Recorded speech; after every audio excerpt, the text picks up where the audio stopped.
Hello and welcome back. This is Module 1 of Anti-Fascism Education. This module is all about identifying beliefs, understanding how beliefs are formed, and recognizing how propaganda exploits predictable cognitive and social mechanisms.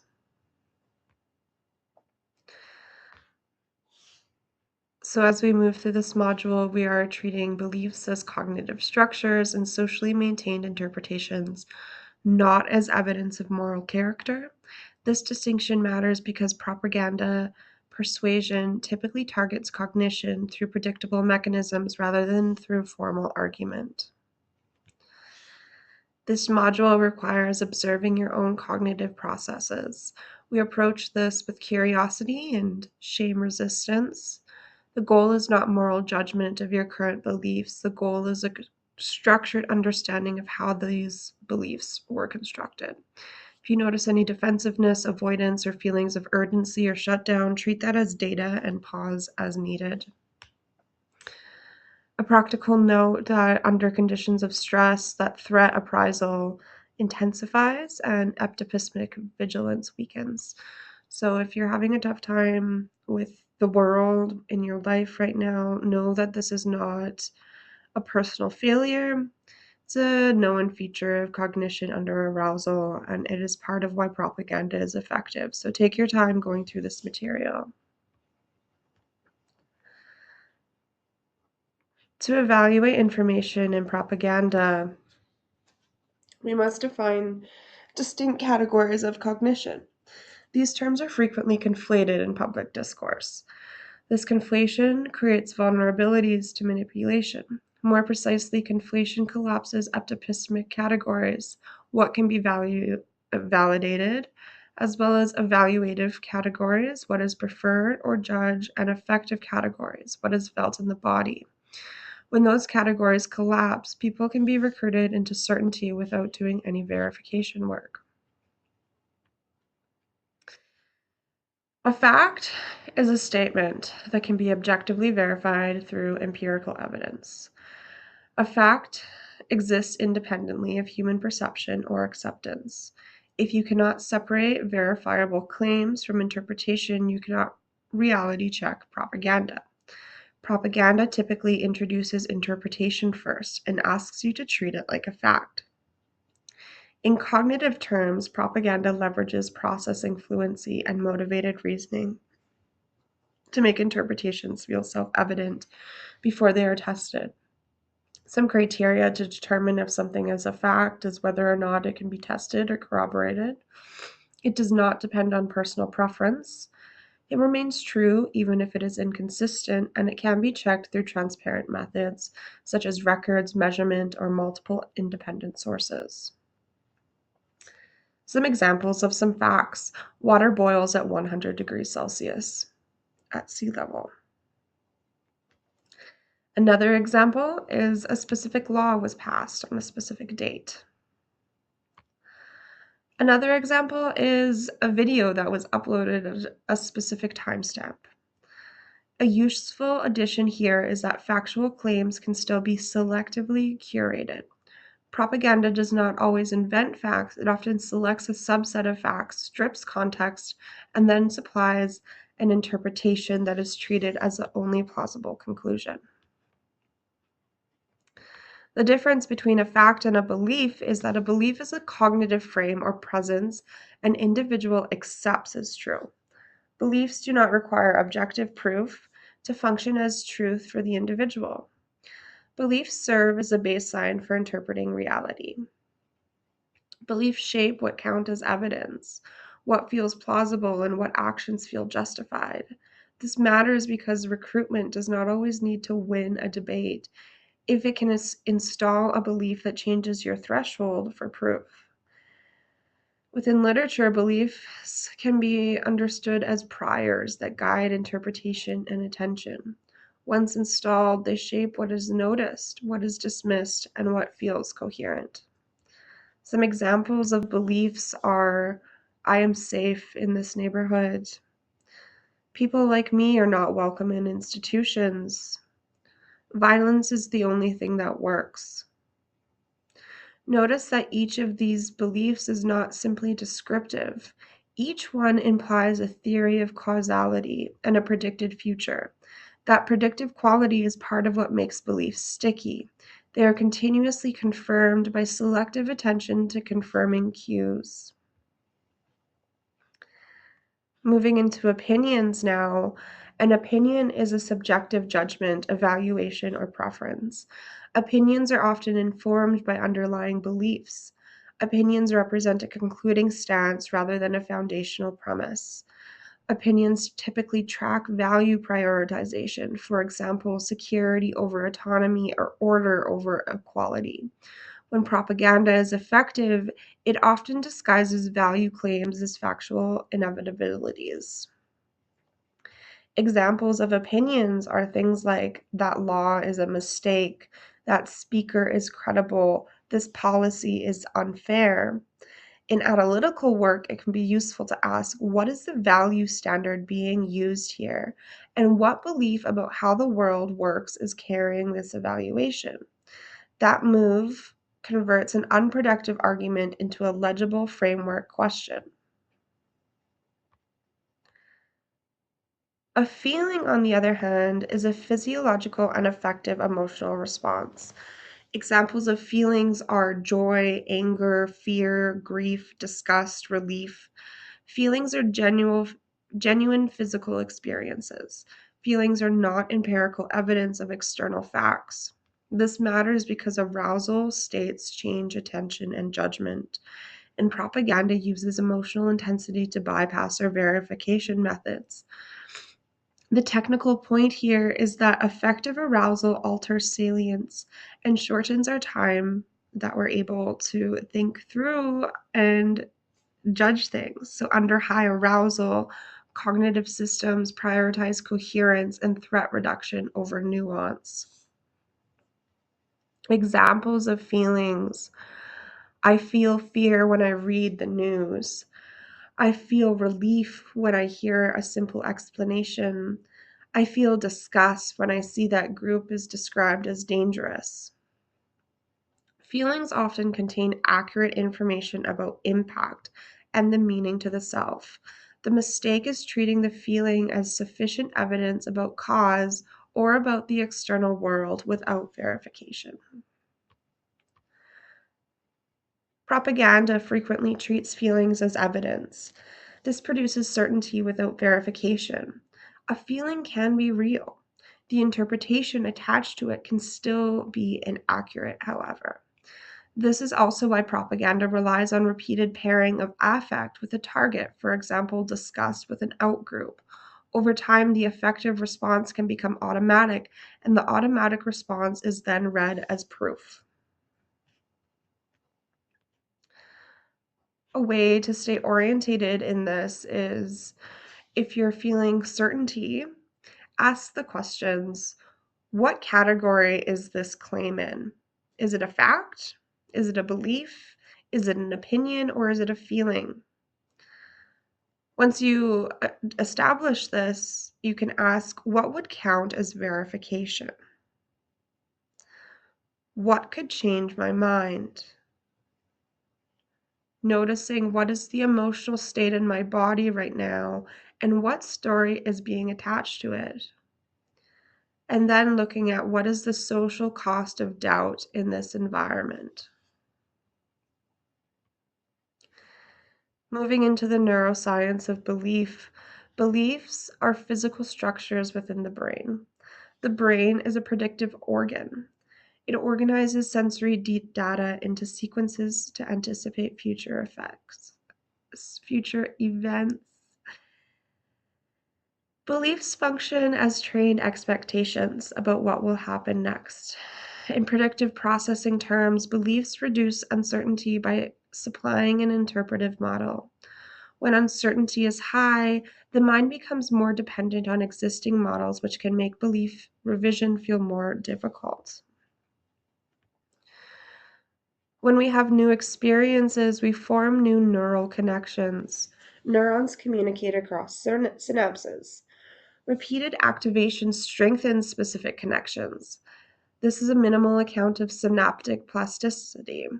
Repeated coactivation increases the probability that a pathway will fire again, which is one mechanism behind habit and learned expectations. With repetition, reinforced pathways become default routes. Default routes are faster and require less effort. This is why belief change often feels slow. Belief revision is cognitively costly because it requires inhibiting a default interpretation long enough to evaluate alternatives and then repeating that inhibition until a new pathway becomes more available. So this stuff is hard. Familiarity is processed by the nervous system as safety. Safety is frequently misinterpreted as truth, however. Under certainty, speed and coherence are prioritized. This matters because it is the bridge between individual cognition and mass persuasion. If a system can control repetition at scale, it can shape what feels real before evidence arrives. This overlap with findings on the illusory truth effect shows us that repetition increases perceived truth even when content is not validated. The impact that propaganda has is things like repeated slogans, repeated framings, and repeated claims that increase familiarity. This familiarity can increase perceived plausibility. Perceived plausibility can be mistaken for verification, which is why it's so important when assessing a claim to ask if it is useful to separate, have I heard this often, from have I checked this through a method? Propaganda exploits the first as if it were the second. Neuroplasticity allows old pathways to weaken and new ones to form. This is why you can teach a dog a new trick. Change requires repeated contact with different inputs, different questions, and different reinforcement. In practice, reinforcement includes social reinforcement. A belief that is socially rewarded will be easier to maintain than a belief that is punished, even when evidence favors revision. Notice what certainty feels like in your body. Take a moment and notice what doubt feels like in your body. There's no need to interpret the sensation. It's just a way to treat it as data. This is a form of metacognition, observing the conditions under which you become confident and separating the experience of certainty from the validity of the claim. Under chronic stress, uncertainty is experienced as threat. Certainty can be experienced as relief, and relief is real. However, relief is not verification. This is one reason why totalitizing narratives spread. They promise closure. The closure reduces distress quickly, which increases attachment to the story. Moving on to mechanisms of influence, how beliefs are built and targeted. The first mechanism being repetition. Repetition increases familiarity. Familiarity can be processed as safety, and safety can be misread as truth. Repetition also reduces cognitive effort. The mind prefers what is easy to process. This is one pathway through which repeated messaging produces common sense. The second mechanism is, sorry, I have, apologies. Authoritarians, we're still on repetition here. Authoritarian state media uses repeated slogans to normalize exclusionary frames as common sense. This is not persuasion by evidence, it is repetition-driven familiarity applied at scale. Importantly, this mechanism is content agnostic.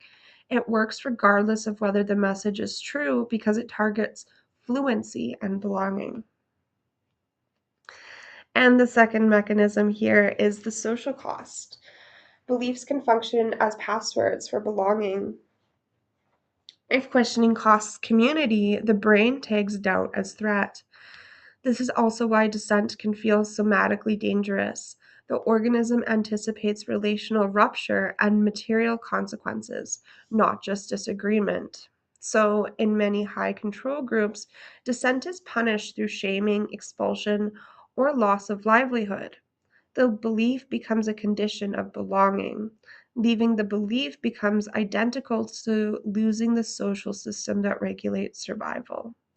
This is structurally similar to what social psychologists describe as normative influence, conformity produced through the anticipated cost of nonconformity.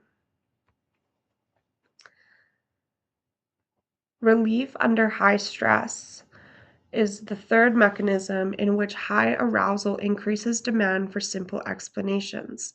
Simple explanations can reduce distress quickly, and rapid relief increases attachment to the story. In persuasion terms, this is a shift from analytical processing to heuristic processing. The mind selects coherence and closure under threat. As an example, after high stress collective events, conspiracy narratives often spread rapidly because they convert uncertainty into a closed explanation. For example, QAnon gained traction by offering totalitizing stories with clear villains and simple casual chains. The reduction of uncertainty can be experienced as relief in this way, and relief increases our commitment, which then increases motivated reasoning. People defend the story because losing it would reintroduce distress. The fourth narrative is implicit narratives. Some beliefs are installed without explicit consent. Dominant culture trains compliance and normalizes hierarchy through repeated baseline assumptions. Implicit narratives work by shaping what is treated as neutral, normal, or rational, and by pathologizing what challenges those baselines. For example, crime coverage that repeatedly pairs blackness with danger can function as an implicit narrative. Even without explicit endorsement, repeated pairing can train suspicion. This is one route to racialized threat perception, associative learning at scale reinforced by institutional frames. Beliefs are shaped by repetition, social costs, relief dynamics, and implicit narratives. These mechanisms are predictable. They can be used for care or for control. A central analytical move is to focus on mechanism rather than on moralizing individual targets. The same cognitive architecture that enables learning can also be used for coordinated persuasion. Moving into the psychology of socialization, beliefs are primarily acquired through a multi-layered socialization process. Beliefs are often treated as individual choices. Many beliefs function as belonging requirements and compliance training. Socialization operates across family, education, media, religion, and institutions, where these sites distribute both explicit doctrine and implicit norms about what is thinkable, sayable, and safe. Caregiver relationships establish foundational beliefs about worth, trust, and danger. Consistent care often trains as uncertainty tolerance. Inconsistent or unsafe care often trains uncertainty as threat. This matters because later persuasion frequently targets these early threat models. Messages that promise safety, belonging, or certainty will definitely land differently depending on baseline attachment and stress history. Families transmit beliefs explicitly through instruction about values, religion, politics, gender roles, and generally in just how the world works. Explicit instruction can function as interpretive scaffolding. It supplies the categories and casual stories before the child has developmental capacity to evaluate them. Families transmit beliefs implicitly through modeled behavior, emotional regulation patterns, unstated rules about what is punishable, and as well as other unstated rules about what earns belonging. Implicit transmission is often more durable than explicit doctrine because it is learned as procedural knowledge. What you do to stay safe, not what you say you believe.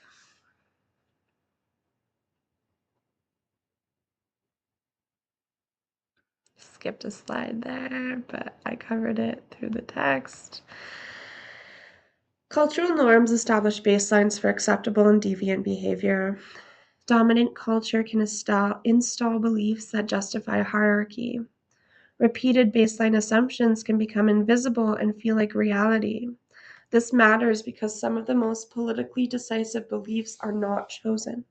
They are learned as the price of legibility.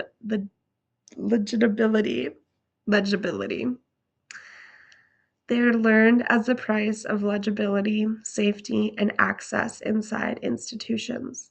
A key feature of ideology is precisely this: invisibility. The frame is experienced as neutral rather than as a position.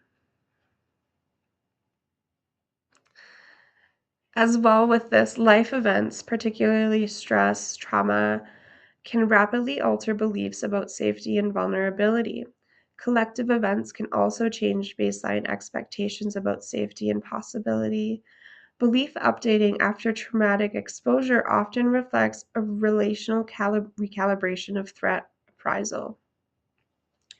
The question becomes whether the new model is accurate, generalized too widely, or exploited by recruiting narratives.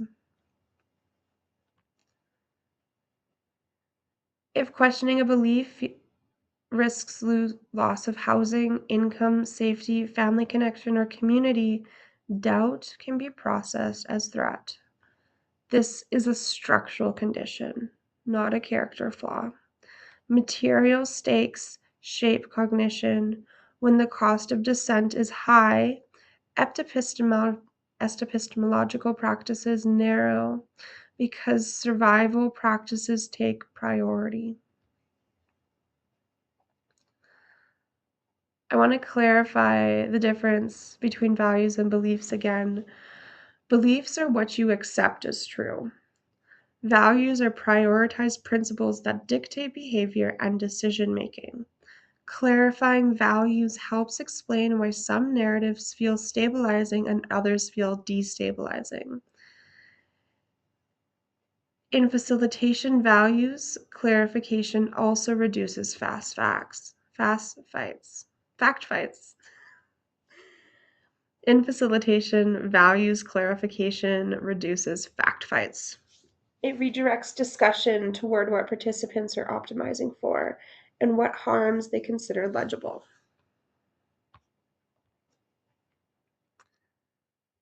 We have a practice prompt here with a list of values. They are authenticity, community, equality, justice, security, tradition, dignity, loyalty, order, freedom, and compassion. Of these, or any others you can think of off the top of your head, select 3 and define each in a sentence. And identify which belief about human nature or social life that makes that value feel urgent to you.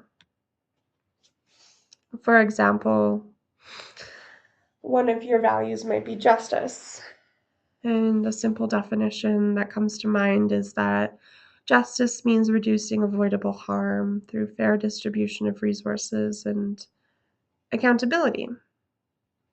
So this definition specifies both an outcome, harm reduction, and a mechanism, distribution and accountability, which makes it operational rather than just aspirational.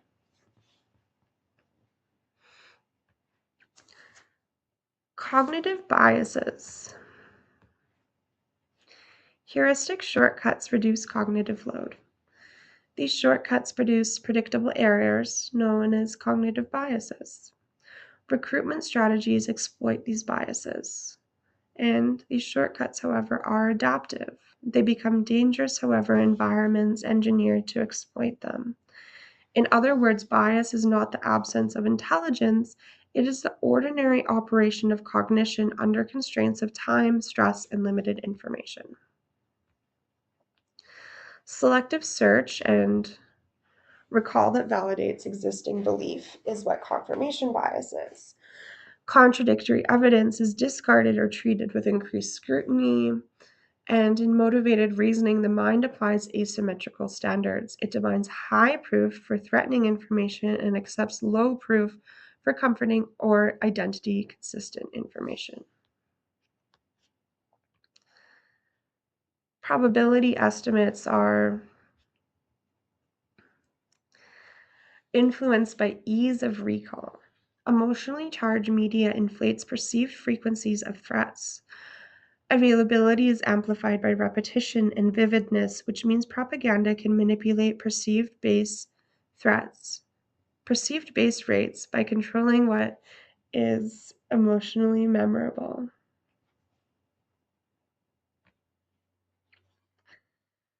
Anchoring bias. This is the first information received that becomes a reference point, and subsequent information is evaluated relative to the anchor. Once a frame is anchored, later correction must overcome both the initial anchor and the social commitment attached to it. In-group bias is the tendency to grant more trust, benefit of the doubt, and humanity to the us group. Out groups are processed with suspicion, and it functions as a cognitive defense mechanism to protect community belonging, often resulting in holding the in-group to lower evidentiary standard than the out-group. This bias is routinely exploited by propaganda that frames out-groups as threats and in-groups as uniquely innocent or uniquely victimized. The tendency to explain other people's behavior as character is a fundamental attribution error. The tendency to explain your own behavior as circumstance. This error is frequently used to justify punishment and dehumanization. In political messaging, it supports a bad people model of social conflict rather than a structural model which makes violent solutions feel more plausible. And recruitment linkage. Biases can create fast certainty. Fast certainty reduces our verification methods, and reduced verification increases our vulnerability to coordinated narratives. The point, however, is not to remove bias. The point is to recognize predictable failure modes so you can slow down exactly when you are the most sure. One operational goal out of this learning framework is to learn which cues signal slow down and verify, especially when a message produces immediate relief or righteous clarity.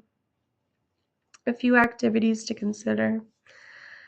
Identify one foundational childhood belief and identify the source. Specify whether it was implicit instruction or implicit conditioning. Implicit conditioning. Then identify the function. What did the belief make safer, simpler, or more coherent? Another activity is to identify a recent instance of confirmation bias. Identify the dismissed evidence and identify the specific point of cognitive friction. And name the incentive. What did you gain by staying with the original belief? Maybe belonging, relief, status, or certainty. And finally, identify a belief that you are currently questioning. Identify the new data or experiences that are prompting the change. Ask yourself, what counts as enough verification to revise the belief? Then specify what would count as disconfirming evidence so revision is not only in one direction. I have a list of references here that I'll provide on my website and Patreon as well. Thank you for tuning in, and I'll see you in the next one.